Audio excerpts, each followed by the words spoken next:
우리는 한국을 믿습니다. 아프리카의 한 나라가 한국 전투기를 싹 다 사겠다고 나섰습니다. FA-50 전투기. 전량 한국산 계약 체결. 자기들 주머니를 그야말로 탈탈 털어서 수천억 원을 쏟아부었습니다. 식민 종주국이었던 프랑스는 분노했어요. 전 세계는 충격에 빠졌습니다. 이 계약이 바로 쌀 한 톨에서 시작했다는 말도 안 되는 주장이 나왔죠. 아프리카의 뜨거운 태양 아래.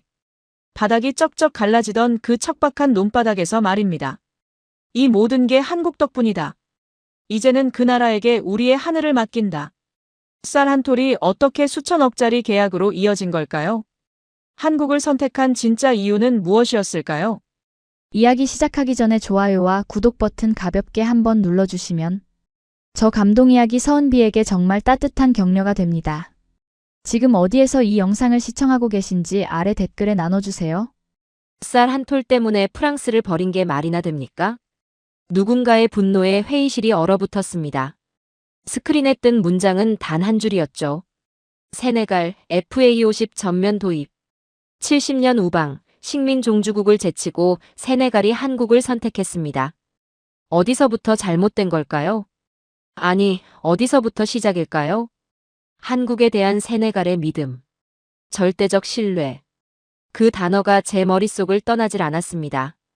저는 앙투안 르클레르입니다. 프랑스 국방 분석가이자 전직 외교 자문관이죠. 20년 넘게 프랑스와 아프리카 관계를 연구해왔어요. 그리고 저는 확신했습니다. 세네갈은 프랑스의 영향권 안에 영원히 남을 나라라고요. 그런데 그날 제 확신이 무너졌습니다. 파리 시각 오전 9시. 국방부 회의실에 모인 사람들은 모두 같은 표정이었어요. 믿을 수 없다는 얼굴이었죠. 도대체 어떻게 된 겁니까? 국방 차관이 소리쳤습니다. 우리가 70년간 쌓아온 관계가 뭡니까? 세네갈 공군을 키운 게 누군데요? 맞는 말이었습니다. 프랑스는 세네갈 독립 이후 줄곧 군사 협력을 해왔어요. 훈련도 시켰고 무기도 팔았죠. 1960년 세네갈이 독립한 그날부터였습니다. 프랑스군 기지가 다카르에 세워졌고요. 공군 조종사들은 모두 프랑스에서 훈련받았어요. 심지어 세네갈군 장성들 중 절반이 프랑스 사관학교 출신이었습니다. 우리는 그들의 하늘을 지켜줬어요. 그들의 군대를 만들어줬죠. 그런데 이제 와서 한국이라니요. 차관 옆에 앉은 외교관이 책상을 쳤습니다. 이건 배신입니다. 명백한 배신이에요. 그의 목소리가 떨리고 있었어요. 다른 참모가 말했습니다. 체코도 아니고 중국도 아니고 한국이라고요? 세네갈이 정신이 나갔나? 회의실 분위기는 충격을 넘어 분노로 치닫고 있었습니다. 누군가는 테이블을 두드렸고요. 누군가는 한숨만 쉬었습니다. 저도 이해가 안 됐어요. 한국은 분명 우수한 기술력을 가진 나라입니다. 그건 인정하죠. 하지만 세네갈과 무슨 관계가 있단 말입니까? 역사도 없고 외교 경험도 얕은데요. 분석 보고서 다시 검토하십시오. 차관의 명령이 떨어졌습니다. 저는 사무실로 돌아와 자료를 뒤졌어요. FA-50. 한국항공우주산업이 만든 경공격기입니다. 최대 속도 마하 1.5, 항속거리 1850km. 성능은 나쁘지 않았어요. 가격도 합리적이었죠. 하지만 그게 다일까요? 프랑스도 미국도 심지어 러시아도 비슷한 스펙의 전투기를 내놓을 수 있습니다. 그런데 왜 한국일까요? 그때 제 머릿속에 한 가지 생각이 스쳤습니다. 한국이요. 그 나라 아니었나요? 1950년대에 전쟁으로 폐허가 됐던 나라. 우리 프랑스를 비롯한 서방 국가들이 원조했던 나라 말이에요. 불과 70년 전만 해도 가장 가난한 나라 중 하나였잖아요. 그런 나라가 이제 아프리카에 전투기를 파는 겁니까? 믿기지 않았습니다. 아니, 믿고 싶지 않았어요. 어쩌면 이건 감정 외교일지도 모른다고 생각했습니다. 뇌물이나 로비가 있었을 거라고요. 한국이 뒤에서 무슨 짓을 했을 거라고요. 프랑스를 정면으로 이긴 게 아니라 꼼수를 쓴 거라고 믿고 싶었습니다. 하지만 자료를 보면 볼수록 이상했어요. 세네갈 정부의 공식 발표에는 그런 의혹이 전혀 없었거든요. 오히려 떳떳했습니다. FA50은 가성비와 신뢰 모두에서 최고였습니다. 신뢰. 또 그 단어가 나왔어요. 가성비는 이해합니다. 하지만 신뢰라니요. 한국이 세네갈에 무엇을 했기에 신뢰를 얻은 겁니까? 저는 과거 기록을 뒤지기 시작했어요. 한국과 세네갈의 관계. 외교 수립은 1963년. 그 이후로 특별한 교류는 없었습니다. 무역도 미미했고 투자도 적었죠. 그런데 2010년대 들어 뭔가 달라졌어요. 한국 정부와 민간 기업들이 세네갈에 들어오기 시작했습니다. 농업 분야였습니다. 농업이요? 저는 고개를 갸우뚱했어요. 전투기 계약과 농업이 무슨 상관입니까? 하지만 세네갈 언론을 읽으면서 저는 이상한 느낌을 받았습니다. 한국 덕분에 우리 아이들이 학교에 갑니다.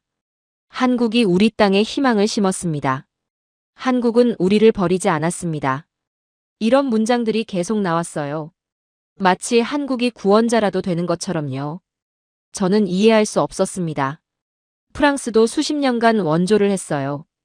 도로를 깔았고 학교를 지었으며 병원을 세웠죠. 1960년부터 지금까지 프랑스 개발청이 세네갈에 쏟아부은 돈만 수십억 유로입니다. 관계시설도 만들었고요. 농업기술자도 보냈습니다. 그런데 왜 그들은 프랑스가 아니라 한국을 칭찬합니까? 쌀 한 톨 때문에 프랑스를 버렸다. 회의실에서 누군가 했던 그 말이 다시 떠올랐어요. 쌀이요. 저는 다시 자료를 찾았습니다. 2009년 한국농촌진흥청과 코이카가 세네갈에 들어갔어요. 목적은 벼 품종 개발이었죠. 그들은 수백 번의 실험 끝에 이슬이라는 품종을 만들어냈습니다. 이슬이. 현지어로 희망이라는 뜻이라고 해요. 2017년 첫 수확. 결과는 놀라웠습니다. 기존 품종은 헥타르당 1.5톤이었는데 이슬이는 7톤이었어요. 거의 5배였죠. 농가 소득도 3배로 뛰었습니다. 세네갈의 쌀 자급률은 80% 이상으로 올라갔어요. 그 전까지는 절반 이상을 수입했거든요. 저는 숫자를 보며 멍했습니다. 이게 가능한 일인가요? 프랑스는 수십 년간 세네갈 농업에 투자했어요. 하지만 성과는 미미했죠. 그런데 한국은 10년 만에 이런 결과를 냈단 말입니까? 저는 세네갈 국방장관의 기자회견 영상을 다시 찾아봤습니다. 우리는 한국을 믿습니다. 그가 그렇게 말했을 때 기자들이 물었어요. 왜 한국입니까? 프랑스와의 관계는 어떻게 됩니까? 장관은 잠시 침묵하다가 답했습니다. 프랑스는 우리에게 많은 것을 줬습니다. 그건 사실이에요. 하지만 한국은 우리가 스스로 일어서게 해줬습니다. 그게 차이입니다. 그 말이 제 가슴을 찔렀어요. 스스로 일어서게 했다고요?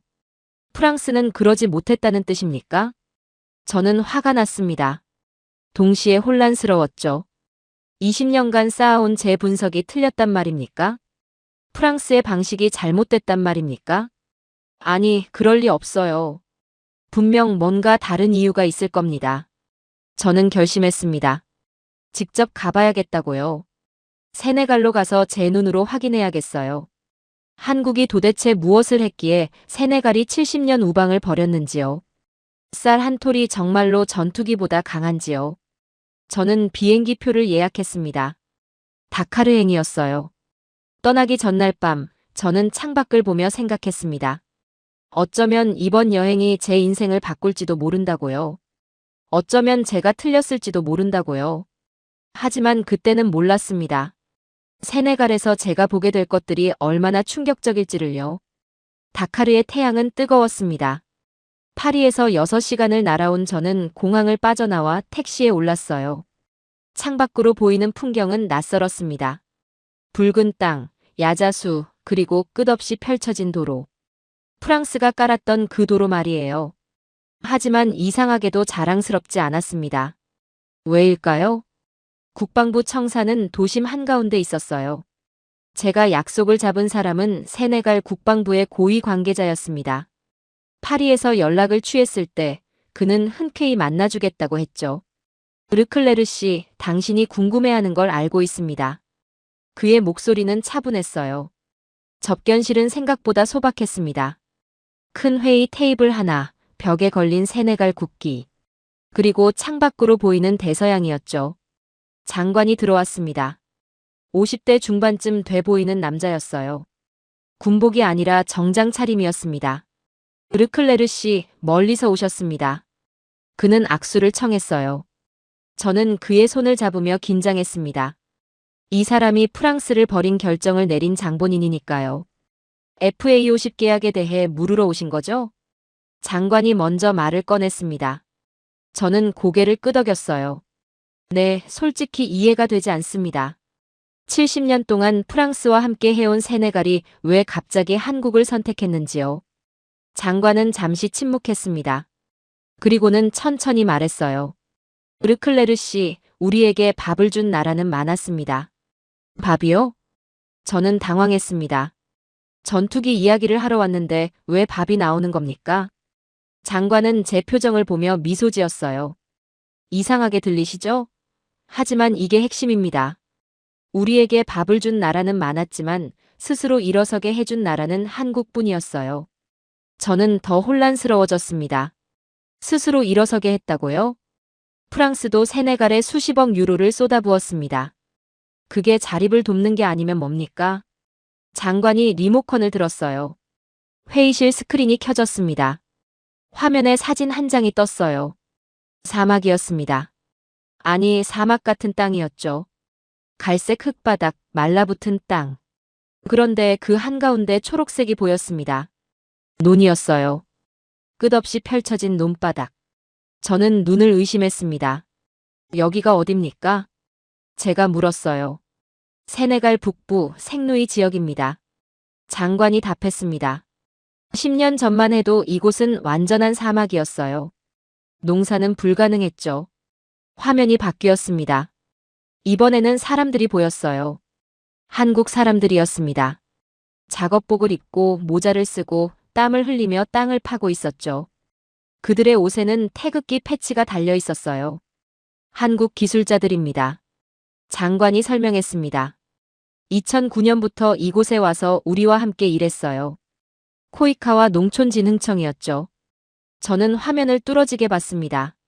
한국 기술자들은 세네갈 농부들과 나란히 서 있었어요. 함께 웃고 있었습니다. 이분들이 뭘 한 겁니까? 제가 물었어요. 벼를 심었습니다.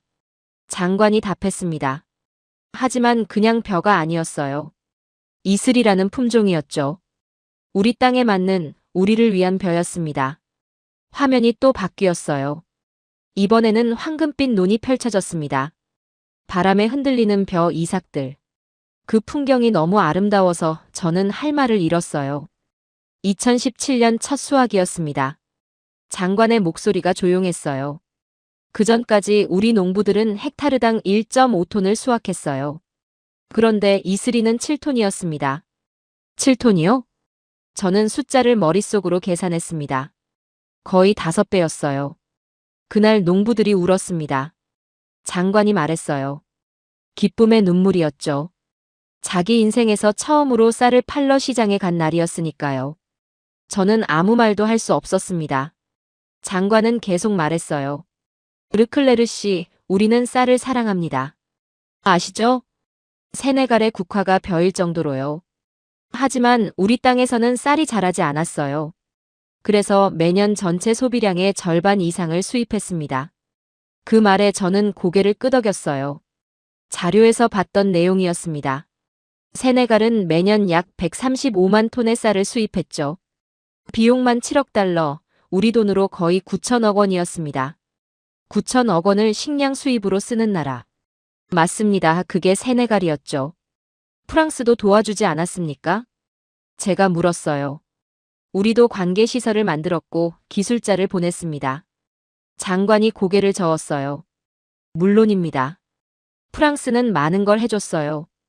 도로도 깔았고 펌프도 설치했죠. 그는 잠시 멈췄습니다. 하지만 그게 다였어요. 프랑스는 우리에게 도구를 줬지만 쓰는 법은 알려주지 않았습니다. 보고서만 쌓였고 결과는 없었죠. 그 말이 제 가슴을 찔렀어요. 저는 반박하고 싶었습니다. 하지만 입이 떨어지지 않았어요. 왜냐하면 사실이었으니까요. 프랑스 개발청의 30년 농업 투자, 성과는 미미했습니다. 저도 그 보고서들을 봤어요. 수백 페이지짜리 문서들. 하지만 농부들의 삶은 나아지지 않았죠. 한국은 달랐습니다. 장관이 말했어요. 그들은 돈가방을 들고 오지 않았어요. 그들은 고작 씨앗 자루를 들고 왔죠. 그런데 우리와 함께 땅을 팠습니다. 화면에 다른 사진이 떴어요. 한국 연구자가 세네갈 농부에게 뭔가를 설명하는 모습이었습니다. 둘 다 진흙투성이었어요. 수백 번 실패했습니다. 장관이 말했어요. 첫 해에 심은 벼는 다 죽었어요. 두 번째 해도 마찬가지였죠. 하지만 한국 사람들은 포기하지 않았습니다. 저는 그 말을 들으며 뭔가를 깨달았어요. 프랑스는 프로젝트를 진행했지만 한국은 사람을 키웠구나. 2017년 드디어 성공했습니다. 장관의 목소리에 감정이 실렸어요. 이슬이 현지어로 희망이라는 뜻입니다. 그 이름처럼 우리에게 희망이 됐어요. 화면에 통계 자료가 나왔습니다. 2017년 이전 쌀 자급률 50%, 2024년 현재 쌀 자급률 80% 이상, 농가 소득 3배 증가. 저는 숫자를 보며 충격받았어요. 10년 만에 이런 변화가 가능하다니요. 이제 우리 아이들이 학교에 갑니다. 장관이 말했어요. 농부들이 도시로 떠나지 않아요. 젊은이들이 농촌으로 돌아오고 있죠. 그는 스크린을 껐습니다. 그리고 저를 똑바로 봤어요. 르클레르 씨, 이게 답입니다. 왜 우리가 한국을 선택했는지에 대한 답이에요. 저는 여전히 이해가 안 됐어요. 하지만 이건 농업 아닙니까? FA50하고 무슨 상관입니까? 장관이 미소 지었습니다. 모든 상관이 있습니다. 한국은 우리에게 쌀을 판 게 아니에요. 미래를 심었죠. 그 신뢰가 쌓였습니다. 그래서 우리는 한국 전투기를 샀어요. 그 말에 저는 할 말을 잃었어요. 전투기는 기술만으로 사는 게 아닙니다. 장관이 계속 말했어요. 신뢰로 사는 거예요. 우리는 한국이 우리를 버리지 않을 거라는 걸 압니다. 논에서 그걸 배웠으니까요. 저는 그제야 깨달았습니다. 이건 단순한 무기 거래가 아니었어요. 관계의 연장이었죠. 논바닥에서 시작된 신뢰가 하늘로 올라간 겁니다. 한국은 감정 외교를 한 게 아닙니까? 제가 마지막으로 물었어요. 장관이 고개를 저었습니다.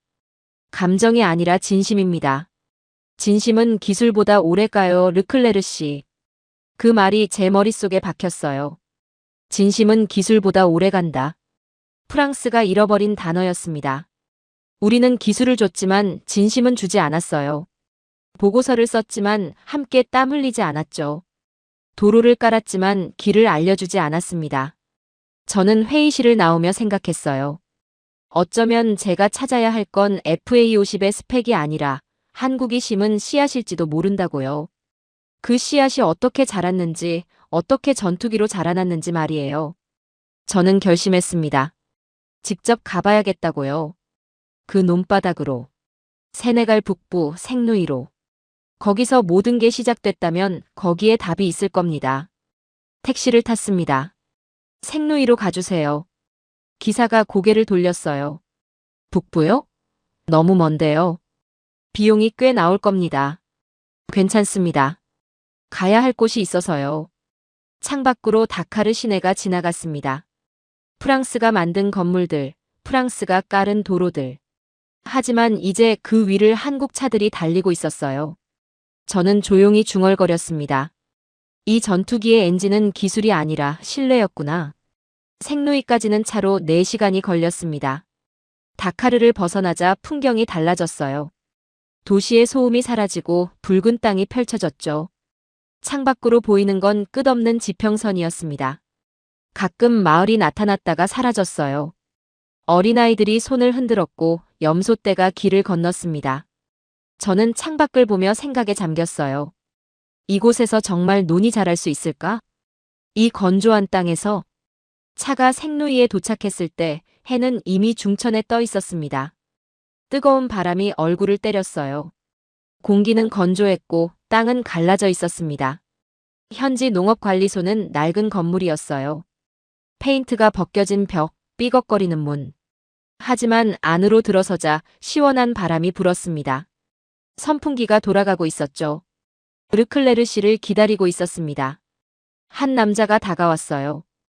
50대 후반쯤 돼 보이는 세네갈 사람이었습니다. 그는 농업연구소 관리자였어요. 이곳이 그 유명한 생루이입니까? 제가 물었습니다. 네, 맞습니다. 한때는 프랑스 식민지의 수도였죠. 그가 답했어요. 지금은 농업지역이 됐습니다. 아니, 되려고 노력 중이에요. 그는 저를 밖으로 안내했습니다. 트럭 한 대가 기다리고 있었어요. 현장을 보여드리겠습니다. 우리는 트럭에 올라탔습니다. 비포장도로를 달렸죠. 먼지가 날렸고 차는 심하게 흔들렸어요. 20분쯤 달렸을까요? 갑자기 관리자가 차를 세웠습니다. 여기입니다. 그가 말했어요. 저는 트럭에서 내렸습니다. 그리고 눈앞의 풍경에 얼어붙었어요. 논이었습니다. 아니, 논이었던 곳이었죠. 지금은 갈색 땅만 펼쳐져 있었어요. 말라붙은 흙, 갈라진 땅. 군데군데 녹슨 파이프가 보였습니다. 저게 뭡니까? 제가 물었어요. 관계시설입니다. 관리자가 답했습니다. 프랑스가 1980년대에 설치했어요. 하지만 지금은 작동하지 않습니다. 저는 가까이 다가가 파이프를 만져봤어요. 녹이 손에 묻었습니다. 왜 고치지 않습니까? 부품이 없어요. 프랑스에서 더 이상 보내주지 않거든요. 그의 목소리는 담담했습니다. 저는 할 말을 잃었어요. 프랑스가 만든 시설이 이렇게 방치돼 있다니요. 여기서 벼농사를 지으려 했습니까? 제가 물었습니다. 네, 수십 년 동안 시도했어요. 관리자가 고개를 끄덕였습니다. 하지만 실패했습니다. 토양이 맞지 않았고 물도 부족했죠. 품종도 문제였어요. 그는 땅을 내려다봤습니다. 우리는 쌀을 사랑합니다. 국화가 벼일 정도로요.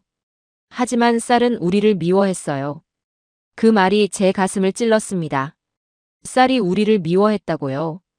얼마나 절망적이었을까요? 저는 주변을 둘러봤어요.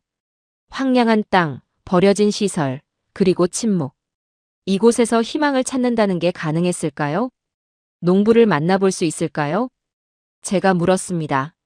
물론입니다. 관리자가 트럭으로 걸어갔어요. 우리는 다시 차를 타고 작은 마을로 향했습니다. 마을은 초라했어요. 흙으로 만든 집들, 좁은 골목.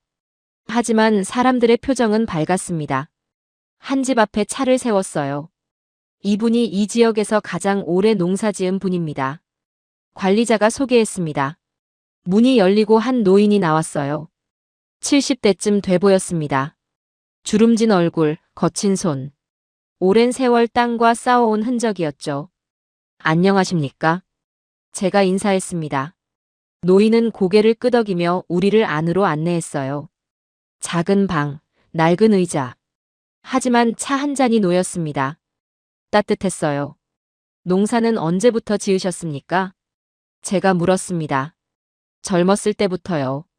50년은 됐을 겁니다. 노인이 답했어요.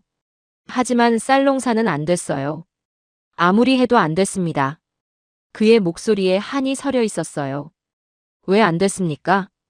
품종이 맞지 않았어요. 물도 부족했고요. 헥타르당 1.5톤밖에 수확 못했습니다. 그걸로는 가족을 먹여 살릴 수 없었죠. 노인은 창밖을 봤어요. 아들들이 다 도시로 떠났습니다. 농사로는 못 산다고요. 맞는 말이었어요. 저는 그의 표정을 봤습니다. 체념이 아니라 슬픔이었어요. 프랑스가 도와주지 않았습니까? 제가 조심스럽게 물었습니다. 노인이 고개를 저었어요. 도와주긴 했어요. 관계시설도 만들어줬고 비료도 줬죠. 하지만 그게 다였습니다. 그게 다라니요? 사용법을 가르쳐주지 않았어요. 고장나면 고칠 수도 없었고요. 그냥 물건만 주고 갔습니다. 그 말에 저는 뭐라 대꾸할 수 없었어요. 왜냐하면 사실이었으니까요. 프랑스 개발청의 보고서들이 떠올랐습니다. 수백 페이지의 계획서, 예산안, 평가서. 하지만 현장에 남은 건 녹슨 파이프뿐이었죠. 그런데 한국이 왔다고 들었습니다. 제가 말했어요. 노인의 눈빛이 달라졌습니다. 네, 한국 사람들이 왔어요. 2009년이었나요? 그는 미소 지었어요. 처음엔 의심했습니다. 또 물건만 주고 갈 거라고 생각했죠. 하지만 달랐어요. 뭐가 달랐습니까? 그분들은 우리와 함께 땅을 팠어요. 노인이 말했습니다. 양복 입은 사람들이 아니었어요. 작업복 입고 장화 신고 우리랑 똑같이 땀 흘렸습니다. 저는 장관이 보여준 사진을 떠올렸어요. 진흙투성이가 된 한국 기술자들. 그분들이 뭐라고 했습니까? 이렇게 말했어요. 우리도 옛날에 똑같았다고요. 배고팠고 땅이 안 좋았다고요. 하지만 이겼다고 했습니다. 노인의 목소리가 떨렸어요. 그 말을 들었을 때 저는 처음으로 희망을 느꼈어요. 우리도 할 수 있겠구나 싶었죠. 저는 숙연해졌습니다. 프랑스는 동정을 줬지만 한국은 공감을 준 거였어요. 우리는 위에서 내려다봤지만 한국은 옆에 섰던 겁니다. 관리소로 돌아오는 길, 저는 침묵했어요. 관리자가 먼저 말을 꺼냈습니다. 르클레르 씨, 프랑스를 욕하는 게 아닙니다. 알고 있습니다. 제가 답했어요. 하지만 사실이니까요. 관리자는 고개를 끄덕였습니다. 프랑스는 우리에게 많은 걸 줬어요. 도로, 건물, 학교. 그건 고맙게 생각합니다. 그는 잠시 멈췄어요. 하지만 한국은 방법을 줬습니다. 물고기가 아니라 물고기 잡는 법을요. 그게 차이였어요. 저는 그 말을 곱씹었습니다. 방법을 줬다고요. 프랑스는 30년간 수십억 유로를 쏟아부었습니다. 하지만 농부들은 여전히 가난했어요. 반면 한국은 10년 만에 모든 걸 바꿔놨습니다. 어떻게 가능한 일일까요? 한국 사람들이 뭘 다르게 했습니까? 제가 물었어요. 끝까지 함께 있었어요. 관리자가 답했습니다. 첫 해에 실패했을 때 우리는 포기하려 했어요. 하지만 한국 연구자들이 말했습니다. 한 번 더 해보자고요. 그는 미소 지었어요. 두 번째 해도 실패했어요. 그래도 안 갔어요. 세 번째, 네 번째 계속 시도했습니다. 수백 번 실험했죠. 저는 그 장면을 상상했습니다. 실패를 거듭하면서도 포기하지 않는 사람들. 프랑스였다면 두 번째 실패에서 프로젝트를 종료했을 겁니다. 그리고 마침내 성공했습니다. 관리자의 목소리에 자부심이 섞였어요. 2017년 이슬이가 태어났어요. 우리 땅에서 우리 손으로요. 저는 차창 밖을 봤습니다. 해가 지고 있었어요. 붉은 노을이 사막을 물들였습니다. 그 순간 저는 깨달았어요. 프랑스가 남긴 건 도로였지만 한국이 남긴 건 길이었구나. 도로는 그냥 있는 거지만 길은 걸어야 하는 거니까요. 한국은 세네갈에게 걷는 법을 알려준 겁니다. 다음 날 아침, 저는 세네갈 농업연구소를 찾았습니다. 수도 다카르에서 차로 1시간 거리였어요. 건물은 소박했지만 깨끗했습니다. 입구에 간판이 보였어요. 세네갈 농업연구소, 그 옆에 작은 글씨로 한국농촌진흥청 공동연구센터라고 적혀 있었습니다. 태극기가 바람에 펄럭이고 있었어요. 문을 열고 들어서자 한 여성이 반겼습니다. 30대 중반쯤 돼 보이는 세네갈 연구원이었어요. 르클레르 씨를 기다리고 있었습니다. 그녀가 악수를 청했어요. 제 이름은 아이사입니다. 여기서 벼 품종 연구를 하고 있어요. 반갑습니다. 저는 그녀의 손을 잡았습니다. 한국과 함께 일하신다고 들었습니다. 네, 2009년부터요. 아이사가 미소 지었어요. 15년이 됐네요. 제 인생의 절반이에요. 그녀는 저를 안으로 안내했습니다. 복도 벽에는 사진들이 걸려 있었어요. 한국 연구자들과 세네갈 농부들이 함께 찍은 사진들이었습니다. 모두 웃고 있었어요. 여기가 우리 연구실입니다. 아이사가 문을 열었어요. 작은 실험실이었습니다. 현미경, 컴퓨터, 그리고 수많은 샘플들. 벼 이삭이 유리병에 담겨 있었어요. 이게 이슬이입니까? 제가 물었습니다. 네, 맞습니다. 아이사가 유리병을 집어들었어요. 이슬이 우리말로 희망이라는 뜻이에요. 이 벼가 우리에게 정말 희망이 됐죠. 저는 그 벼 이삭을 자세히 봤습니다. 황금빛이었어요. 어떻게 만들어졌습니까? 긴 이야기예요. 아이사가 의자를 권했습니다. 우리는 앉았어요. 2009년 한국에서 연구팀이 왔습니다. 농촌진흥청과 코이카였죠. 그녀가 설명하기 시작했어요. 그분들이 가져온 건 한국의 통일벼 기술이었어요. 통일벼요? 저는 그 이름을 들어본 적이 있었습니다. 네, 1970년대에 한국이 개발한 품종이에요. 한국이 쌀 자급을 이룬 기적의 벼였죠. 아이사의 눈빛이 빛났어요. 한국 연구자들이 말했어요. 우리도 옛날엔 굶주렸다고요. 하지만 이 벼로 모든 게 바뀌었다고요. 저는 고개를 끄덕였습니다. 한국의 역사를 알고 있었어요. 1950년대 전쟁 후 최빈국이었던 나라. 하지만 지금은 세계 10위권 경제 대국이죠. 통일벼를 그대로 심었습니까? 아니요, 안 됐어요. 아이사가 고개를 저었습니다. 한국 땅과 세네갈 땅은 다르니까요. 기후도 다르고 토양도 달랐어요. 그녀는 책장에서 두꺼운 파일을 꺼냈습니다. 2009년부터 2017년까지의 실험 기록이에요. 저는 파일을 받아들었어요. 수백 페이지였습니다. 날짜별로 빼곡하게 적힌 기록들. 온도, 습도, 토양 성분, 수확량. 첫 해에 모두 실패했어요. 아이사가 말했습니다. 심은 벼가 다 죽었죠. 너무 뜨거웠거든요. 그녀는 한 페이지를 펼쳤어요. 실패라는 글자가 붉은색으로 적혀 있었습니다. 우리는 좌절했어요. 역시 안 되는구나 생각했죠. 한국 연구자들은 어땠습니까? 제가 물었어요. 포기하지 않았어요. 아이사가 미소 지었습니다. 그분들이 말했어요. 한국도 처음엔 실패했다고요. 하지만 계속하면 된다고요. 저는 그 말에 숙연해졌습니다. 두 번째 해도 실패했어요. 세 번째 해도요. 아이사가 계속 말했어요. 하지만 매번 조금씩 나아졌어요. 조금씩 배웠죠.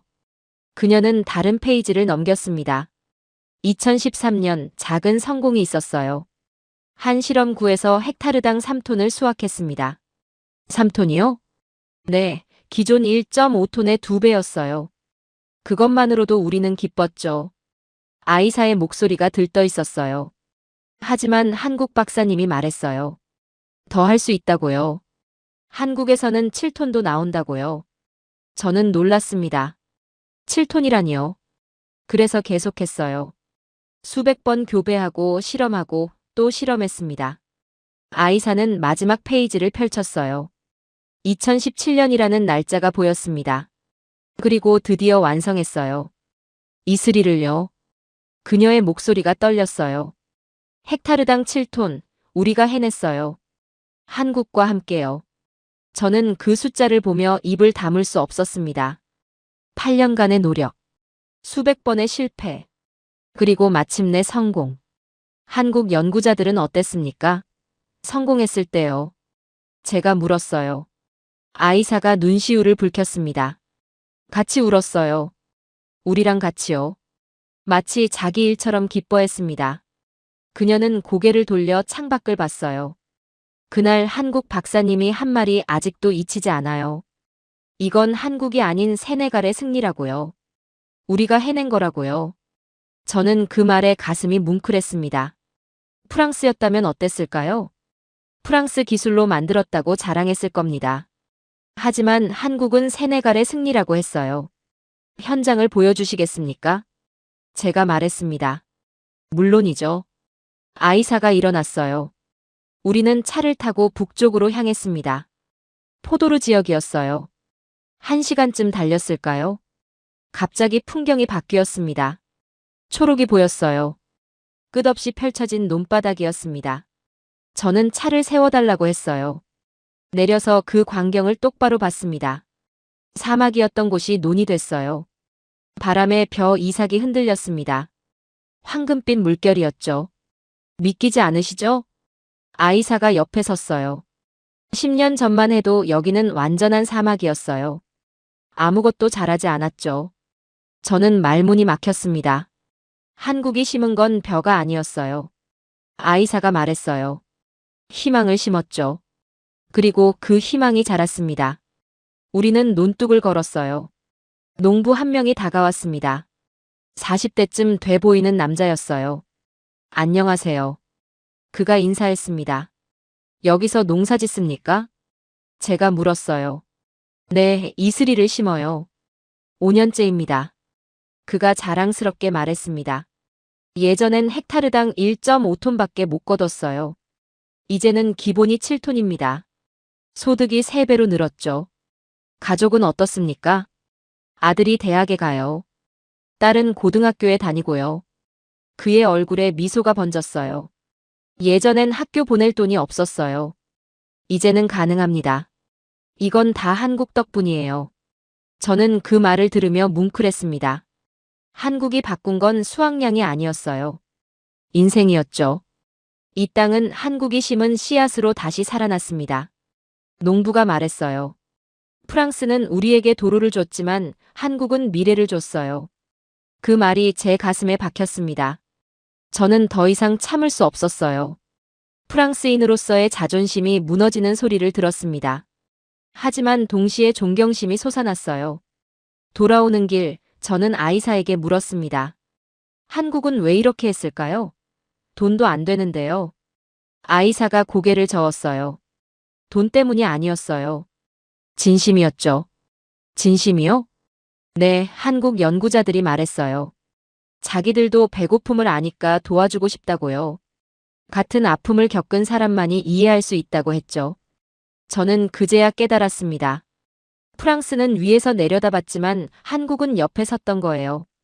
프랑스는 시혜를 줬지만 한국은 공감을 준 겁니다. 그리고 그 차이가 모든 걸 바꿨어요. 차창 밖으로 석양이 보였습니다. 붉은 노을이 논을 물들였어요.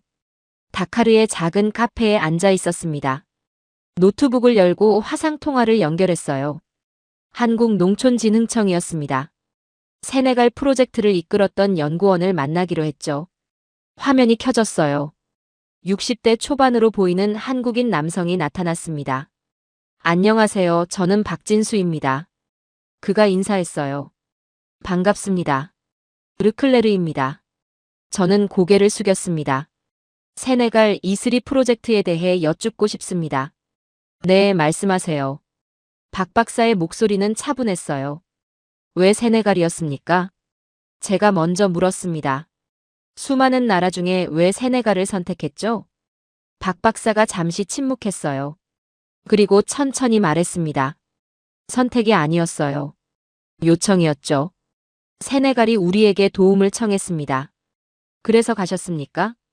네, 하지만 이유가 따로 있었어요.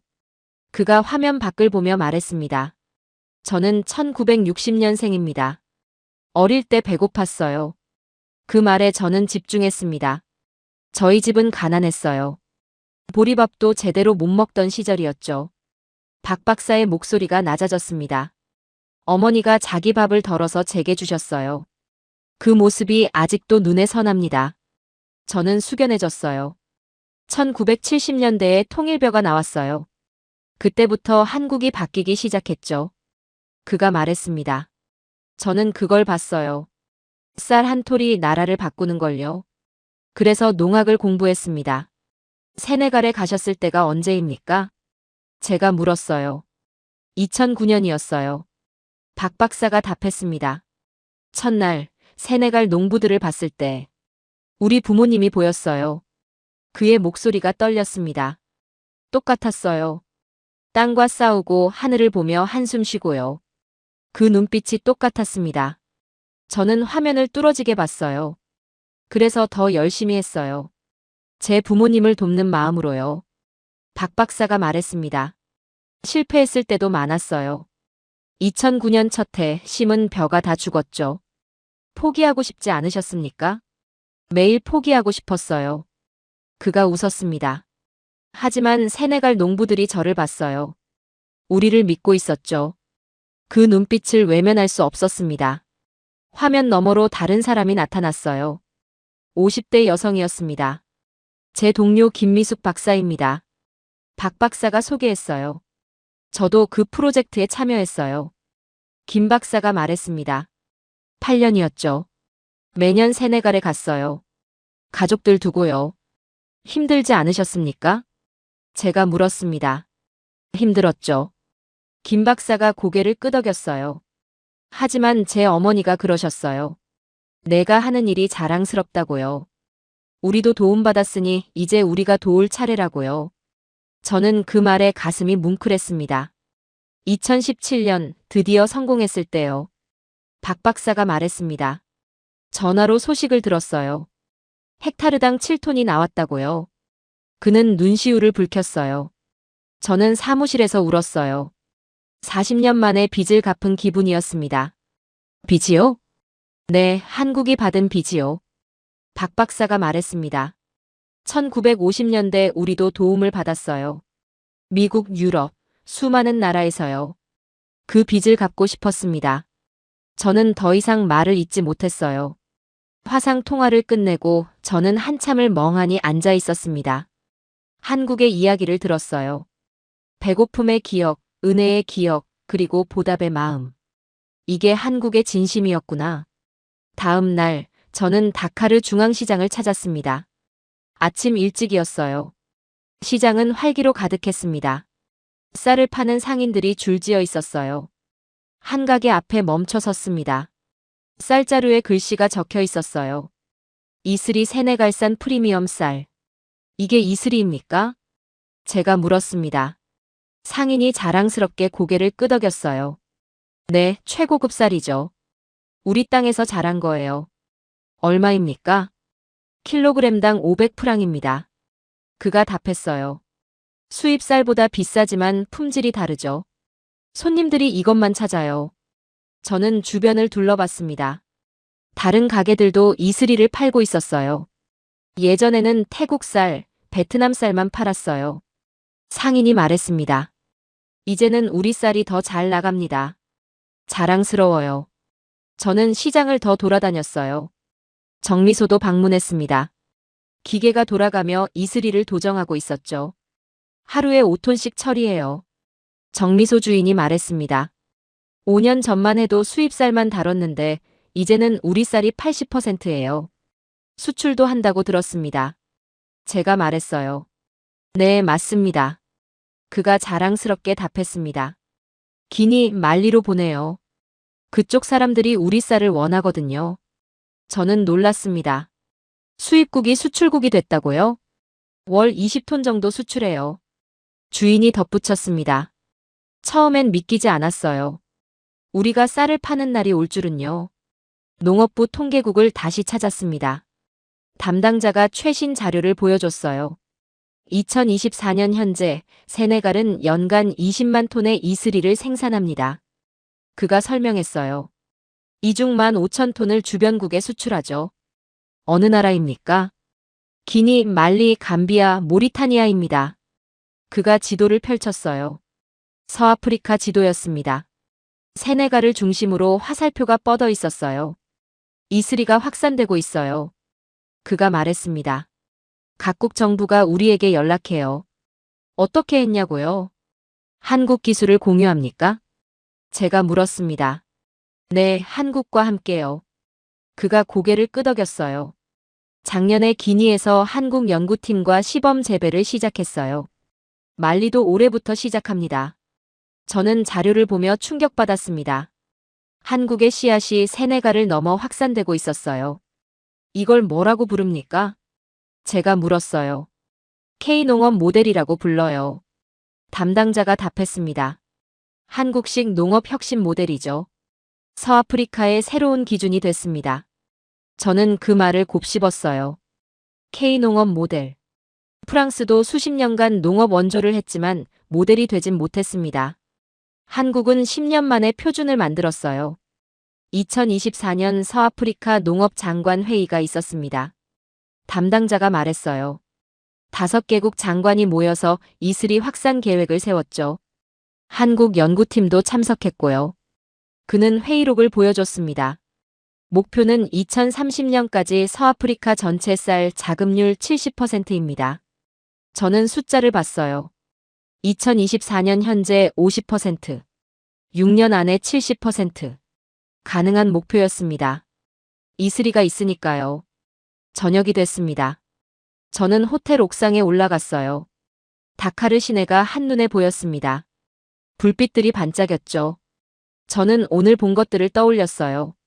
한국 연구원들의 눈물, 시장의 이슬이 자루, 수출 통계, 그리고 주변국으로 뻗어가는 화살표들.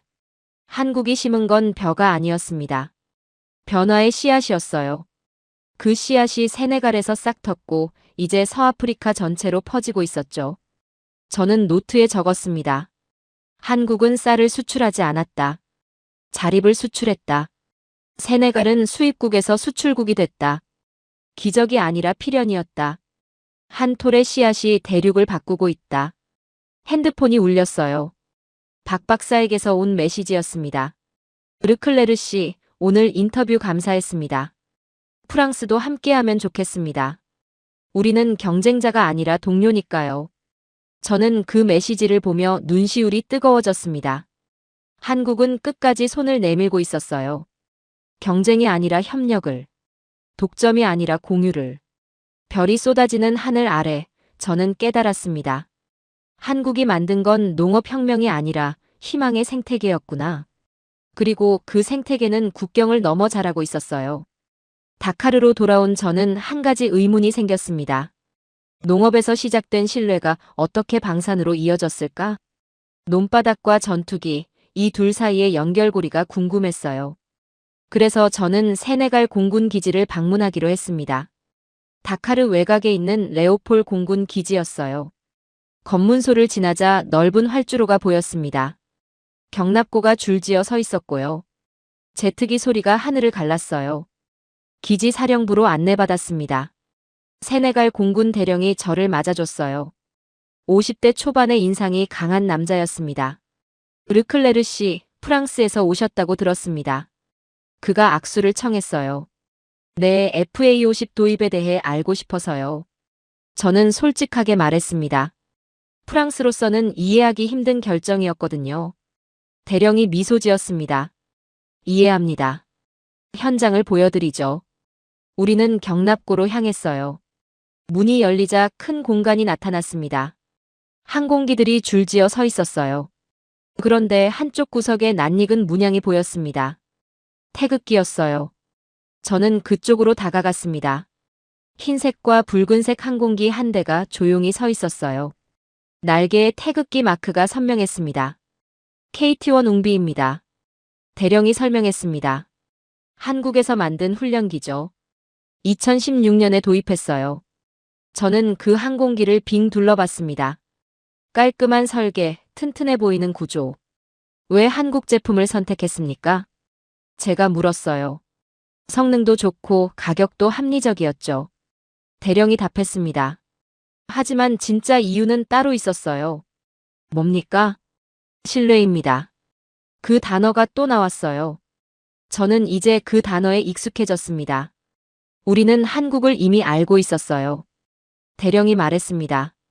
농업 분야에서요. 그들이 우리에게 어떻게 했는지 봤죠. 그는 경납고 밖을 가리켰어요. 2016년 당시 우리 공군은 새 훈련기가 필요했어요. 기존 항공기가 너무 낡았거든요. 프랑스에는 요청하지 않았습니까? 제가 물었습니다. 대령이 잠시 침묵했어요. 요청했습니다. 하지만 답이 늦었어요. 가격도 비쌌고요. 그는 고개를 저었습니다. 그때 한국이 제안했어요. KT-1을 팔겠다고요. 하지만 단순히 파는 게 아니었습니다. 어떻게 다릅니까? 패키지였어요. 대령이 설명했습니다. 항공기만 파는 게 아니라 조종사 훈련, 정비 기술, 부품 지원까지 전부 포함이었죠. 저는 고개를 끄덕였습니다. 통합 지원 시스템이었어요. 한국 교관들이 왔습니다. 대령이 계속 말했어요. 6개월간 우리 조종사들을 훈련시켰죠. 정비사들도 교육했고요. 어땠습니까? 놀라웠어요. 대령의 목소리에 감탄이 섞였습니다. 그분들은 교관이 아니라 동료처럼 대했어요. 우리와 같이 먹고 같이 땀 흘렸죠. 저는 그 말을 듣고 뭔가를 깨달았어요. 농업에서와 똑같은 방식이었습니다. 한국은 물건만 파는 게 아니라 관계를 만들고 있었어요. 조종사를 만나볼 수 있을까요? 제가 물었습니다. 물론입니다. 대령이 무전기를 들었어요. 잠시 후 비행복을 입은 젊은 장교가 나타났습니다. 30대 초반쯤 돼 보였어요. 소개합니다. 이바중이입니다. KT1 조종사죠. 이바중이가 격려했어요. 저도 예를 갖춰 인사했습니다. KT1은 어떻습니까? 제가 물었어요. 훌륭한 항공기예요. 중이가 답했습니다. 조종하기 쉽고 안정적이죠. 고장도 거의 없어요. 한국 교관들에게 배웠다고 들었습니다. 네, 잊을 수가 없어요. 중이의 눈빛이 반짝였습니다. 처음엔 긴장했어요. 외국 교관이니까요. 하지만 그분들은 달랐습니다. 뭐가 달랐습니까? 우리를 가족처럼 대했어요. 중이가 말했습니다. 실수해도 화내지 않았어요. 천천히 다시 가르쳐줬죠. 밥도 같이 먹고 농담도 하고요. 그는 웃었어요. 한 번은 제가 착륙을 실패했어요. 너무 창피했죠. 그런데 한국 교관님이 말했어요. 자기도 훈련생 때 똑같이 실패했다고요. 그래서요? 그 말에 용기를 얻었어요. 다시 도전했고 성공했죠. 중이의 목소리가 따뜻했습니다. 저는 그 이야기를 들으며 감동받았어요. 한국 교관들은 단순히 기술만 가르친 게 아니었습니다. 자신감을 심어줬던 거예요. 지금도 연락합니까? 제가 물었습니다. 네, 가끔 이메일 주고받아요. 중이가 대답했습니다. 정비 문제가 생기면 물어보기도 하고요. 항상 빨리 답장해 주세요. 저는 놀랐습니다. 계약이 끝난 후에도 관계가 유지되고 있었어요. 이게 한국 방식이었습니다. 판매가 아니라 파트너십이었죠. 대령이 다른 곳을 가리켰어요. 정비고도 보시겠습니까? 우리는 옆 건물로 이동했습니다. 정비사들이 항공기를 점검하고 있었어요. 한 정비사가 다가왔습니다. 40대 중반의 남자였어요. 이분이 우리 정비 책임자입니다. 대령이 소개했습니다. KT1 정비는 어떻습니까? 제가 물었어요. 매뉴얼이 정말 잘 돼 있어요. 정비사가 두꺼운 책을 보여줬습니다. 한국에서 보내준 거예요. 우리말로 번역돼 있죠. 저는 책을 넘겨봤습니다. 상세한 그림, 명확한 설명. 부품 공급은요? 문제 없어요. 정비사가 답했습니다. 주문하면 2주 안에 도착해요. 한 번도 늦은 적 없죠. 그는 자랑스럽게 말했습니다. 한국 기술자들이 1년에 한 번씩 와요. 점검해주고 새로운 기술도 가르쳐주죠. 저는 감탄했습니다. 한국은 팔고 끝이 아니라 계속 관리하고 있었어요. 이게 신뢰를 쌓는 방법이었습니다. 사무실로 돌아와 대령이 차를 내줬어요. 우리는 마주 앉았습니다. 이제 FA50을 도입하신다고요. 제가 말했습니다.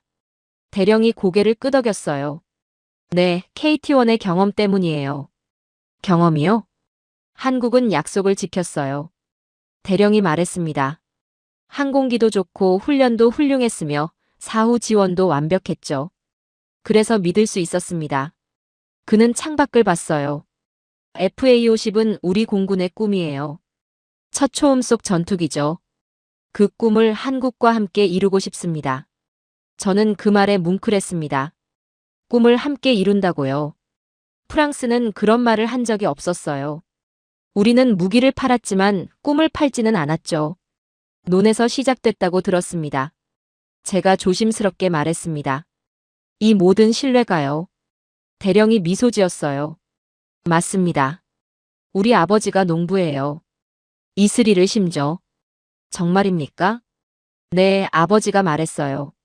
한국 사람들이 함께 땀 흘렸다고요. 끝까지 포기하지 않았다고요. 대령의 목소리가 떨렸습니다. 그 모습을 보고 저도 믿었어요. 한국은 우리를 버리지 않을 거라고요. 논에서 그랬듯이 하늘에서도 그럴 거라고요. 저는 더 이상 참을 수 없었습니다. 한국은 기술이 아니라 관계를 파는군요. 제가 말했어요. 정확합니다. 대령이 고개를 끄덕였습니다. 한국이 판 건 항공기가 아니에요. 믿음이었죠. 그리고 그 믿음은 논바닥에서 시작됐습니다. 저는 그날 저녁 호텔방에 앉아 생각했습니다. 한국이 만든 건 단순한 거래 관계가 아니었어요. 생태계였죠.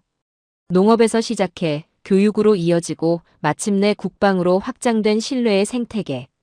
각각이 따로가 아니라 하나로 연결돼 있었습니다. 저는 노트에 적었어요. 논에서 시작된 신뢰가 이제 하늘을 난다. 한국은 무기를 팔지 않았다.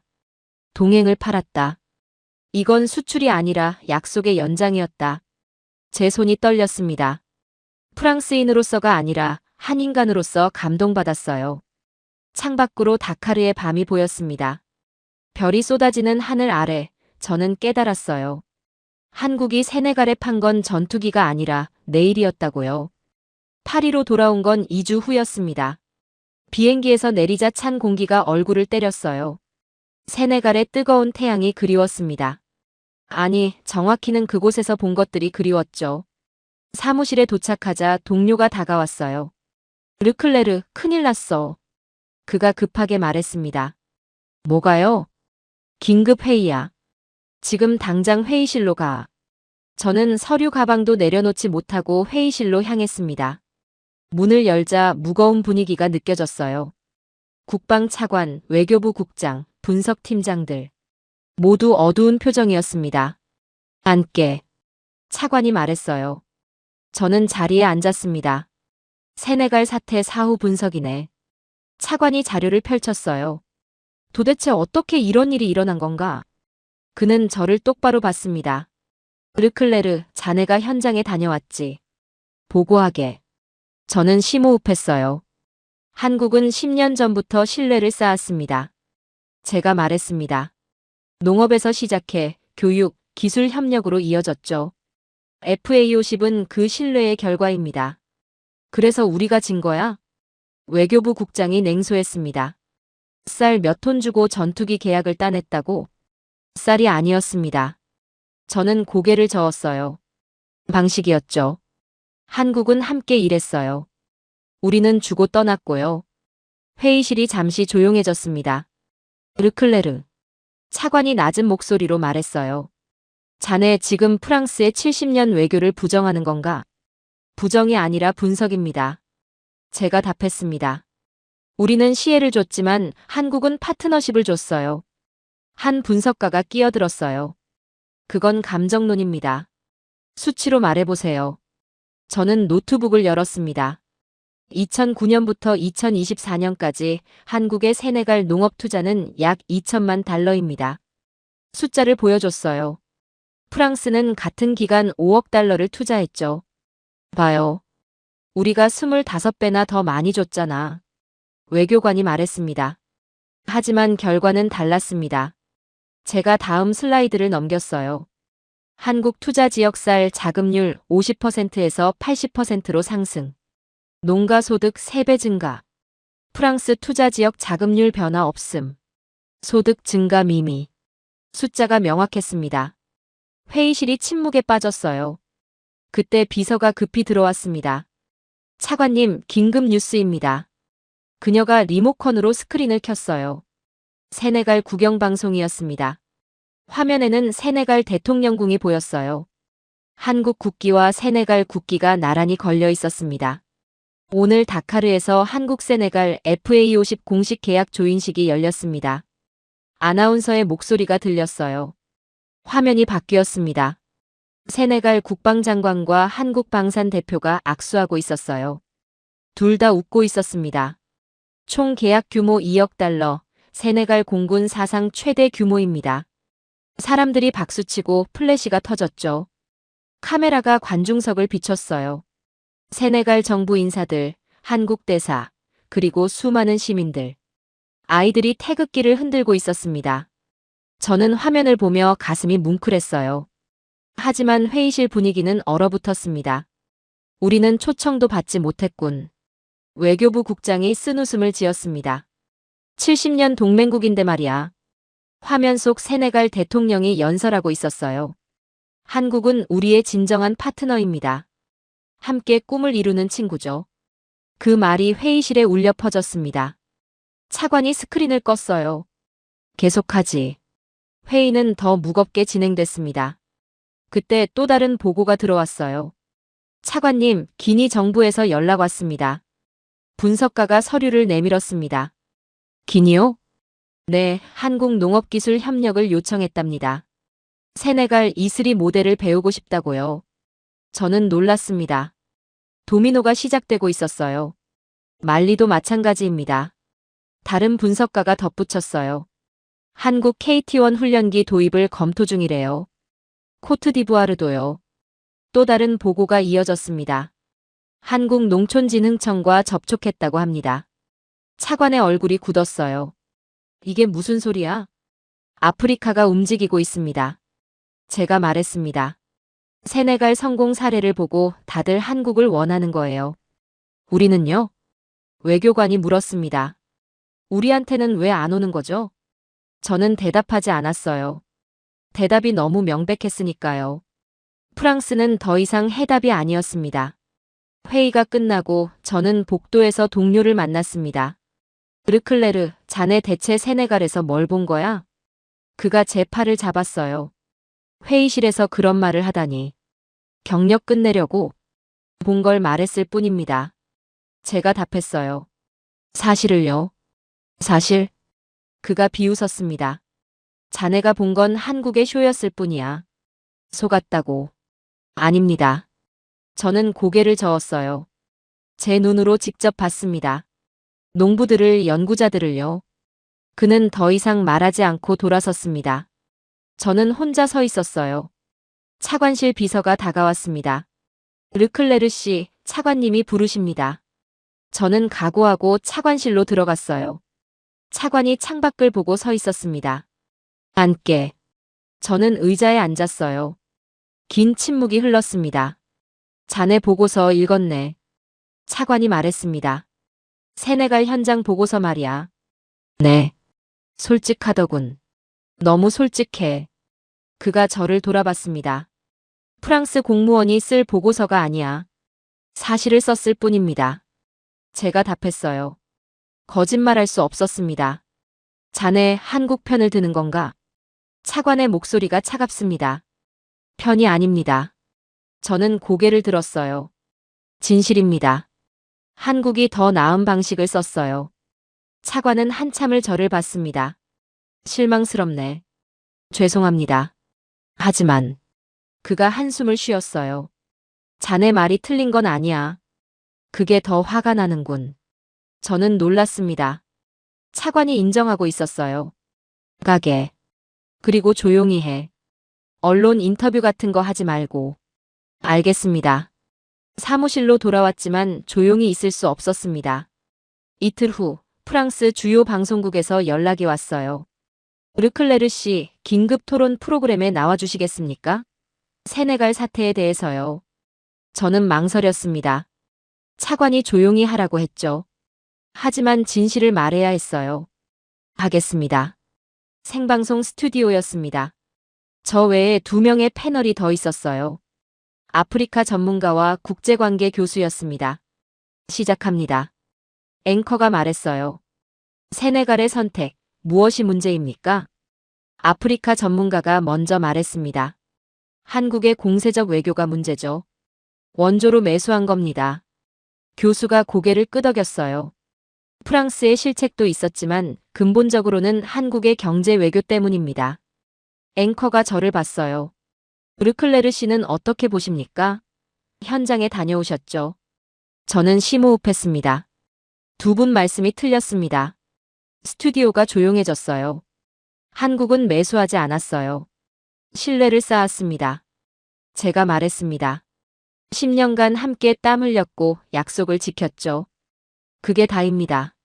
하지만 프랑스도 70년간 전문가가 말하려 했어요. 70년간 주기만 했습니다. 제가 끊었어요. 함께 일하지 않았어요. 그게 차이입니다. 방송 후 반응은 폭발적이었습니다. 휴대폰이 쉴 새 없이 울렸어요. 배신자, 매국노라는 욕설도 쏟아졌습니다. 하지만 더 많은 응원도 왔어요. 용기 있는 발언이었습니다. 프랑스가 배워야 합니다. 르클레르가 옳습니다. 소셜미디어는 뜨거웠어요. 찬반으로 나뉘어 논쟁이 벌어졌습니다. 저는 댓글들을 읽으며 생각했어요. 변화가 시작되고 있구나. 고통스럽지만 필요한 변화가요. 그날 밤 저는 뉴스를 봤습니다. 기니 한국과 농업협력 MOU 체결. 말리 한국산 훈련기 도입 검토. 한국, 아프리카의 새로운 파트너로 급부상. 헤드라인들이 이어졌어요. 프랑스의 아프리카가 무너지고 있었습니다. 그리고 한국의 아프리카가 만들어지고 있었죠. 저는 창밖을 봤어요. 파리의 야경이 아름다웠습니다. 하지만 제 마음은 세네갈에 있었어요. 황금빛 논과 곧 날게 될 FA50. 저는 노트에 적었습니다. 시대가 바뀌었다. 식민은 끝났고 파트너십이 시작됐다. 한국이 증명했다. 진심이 권력보다 강하다는 것을. 그리고 아프리카가 답했다. 우리는 더 이상 시혜의 대상이 아니라고. 저는 다시 세네갈에 와 있었어요. 이번에는 특별한 날이었습니다. FA50의 첫 비행 시연회. 레오폴 공군 기지에는 사람들로 가득했어요. 세네갈 정부 인사들, 언론, 그리고 주민들. 저도 초대를 받았습니다. 프랑스 분석가로서가 아니라 증인으로서요. 활주로 옆 관람석에 앉았어요. 하늘은 맑았고 바람은 잔잔했습니다. 완벽한 비행 날씨였죠. 곧 시작됩니다. 옆에 앉은 세네갈 관리가 말했어요. 저는 고개를 끄덕이며 하늘을 봤습니다. 잠시 후 제트 엔진 소리가 들렸어요. 멀리서 점 하나가 나타났습니다. 빠르게 다가왔죠. FA50이었습니다. 은빛 동체가 햇빛에 반짝였어요. 날개에는 세네갈 국기와 함께 작은 태극 마크가 보였습니다. 전투기가 활주로 위를 낮게 날았어요. 굉음이 하늘을 갈랐습니다. 사람들이 환호했죠. 저는 숨을 멈췄습니다. 아름다웠어요. 단순히 전투기가 아니었습니다. 꿈이 날고 있었어요. FA50은 급상승했습니다. 수직으로 치솟더니 구름 속으로 사라졌죠. 그리고 다시 나타나 고개 비행을 시작했어요. 롤, 루프, 급강하. 완벽한 기동이었습니다. 사람들의 박수 소리가 터졌어요. 아이들이 손을 흔들었고 어른들이 환호했죠. 저는 그 광경을 보며 눈시울이 뜨거워졌습니다. 비행이 끝나고 FA50이 착륙했어요. 조종석에서 세네갈 조종사가 내렸습니다. 그 옆에 한국 교관도 함께였어요. 둘 다 웃고 있었습니다. 기자들이 몰려들었어요. 첫 비행 소감이 어떻습니까? 한 기자가 물었습니다. 세네갈 조종사가 답했어요. 꿈만 같습니다. 세네갈 공군 최초의 초음속 전투기를 조종했으니까요. 한국 전투기는 어떻습니까? 훌륭합니다. 조종사의 목소리에 확신이 넘쳤어요. 안정적이고 반응이 빠르죠. 무엇보다 믿을 수 있습니다. 그가 옆에 한국 교관을 바라봤어요. 이 모든 게 신뢰 덕분입니다. 한국과의 신뢰요. 저는 그 말을 듣고 고개를 끄덕였습니다. 신뢰. 처음부터 끝까지 그 단어였어요. 시연회가 끝나고 저는 홀로 기지를 걸었습니다. 경납고를 지나 활주로를 따라요. 멀리 논이 보였어요. 기지 바로 옆이었습니다. 황금빛 벼가 바람에 흔들리고 있었죠. 저는 그곳으로 걸어갔습니다. 논둑에 섰어요. 하늘을 올려다봤습니다. FA50의 비행 궤적이 아직 눈에 선했어요. 그리고 발밑에는 논이 펼쳐져 있었습니다. 하늘과 땅, 전투기와 쌀, 모든 게 연결돼 있었어요. 여기서 모든 게 시작됐구나. 저는 중얼거렸습니다. 한 톨의 씨앗이 이제 하늘을 날고 있었어요. 논에서 심은 신뢰가 구름 위를 나는 전투기가 됐습니다. 저는 지난 6개월을 떠올렸어요. 회의실의 충격, 농부들의 미소, 연구자들의 땀, 조종사들의 열정, 정비사들의 자부심. 모든 장면이 파노라마처럼 스쳐 지나갔습니다. 그리고 깨달았어요. 한국이 준 건 전투기가 아니었습니다.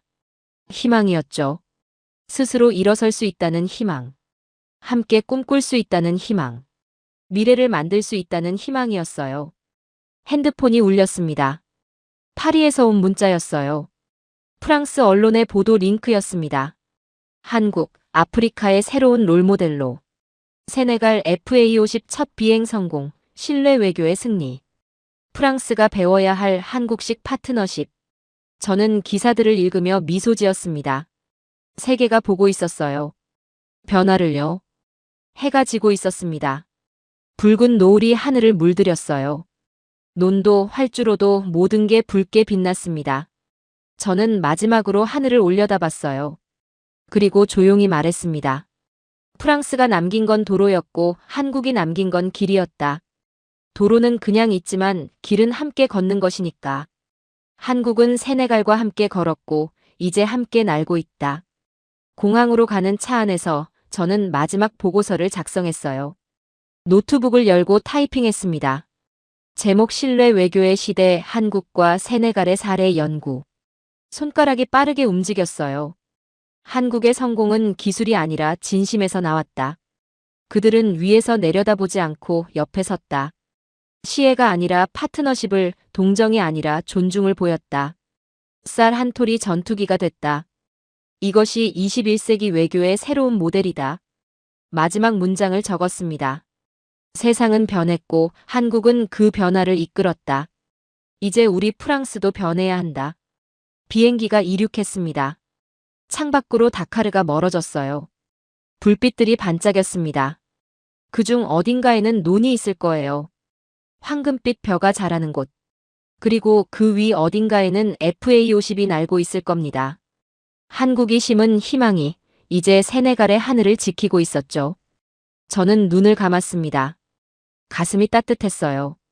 프랑스인으로서의 자존심은 무너졌지만 인간으로서의 존경심이 자라났습니다. 한국에 대한요. 그리고 깨달았어요. 진짜 강한 나라는 무기로 위협하는 나라가 아니라 진심으로 다가가는 나라라는 것을요. 세네갈의 밤하늘에 별이 쏟아지고 있었습니다. 그 별빛 중 하나가 어쩌면 한국의 진심일지도 몰랐습니다. 한국은 세네갈에 물건을 판 게 아니었습니다. 미래를 함께 만들었어요. 우리 할아버지, 할머니 세대가 배고팠던 그 기억을. 우리 부모님 세대가 땅을 일구며 흘렸던 그 땀을. 한국은 잊지 않았습니다. 그리고 그 아픔을 아는 나라로서 같은 아픔을 겪는 이들에게 손을 내밀었죠. 시혜가 아니라 동행으로요. 여러분, 우리는 어떤 나라인가요? 작은 나라지만 큰 진심을 가진 나라. 가난했지만 그래서 더 이해할 수 있는 나라. 그 진심이 세계를 움직이고 있습니다. 세네갈 하늘을 나는 FA50을 보며 물어봅니다. 우리는 어떤 유산을 남기고 싶은가요? 건물입니까? 아니면 희망입니까? 앙투안 르클레르가 깨달은 것처럼 진심은 기술보다 오래갑니다. 논바닥에서 시작된 한 톨의 씨앗이 대륙을 바꾼 오늘의 사연을 함께 해주셔서 감사합니다.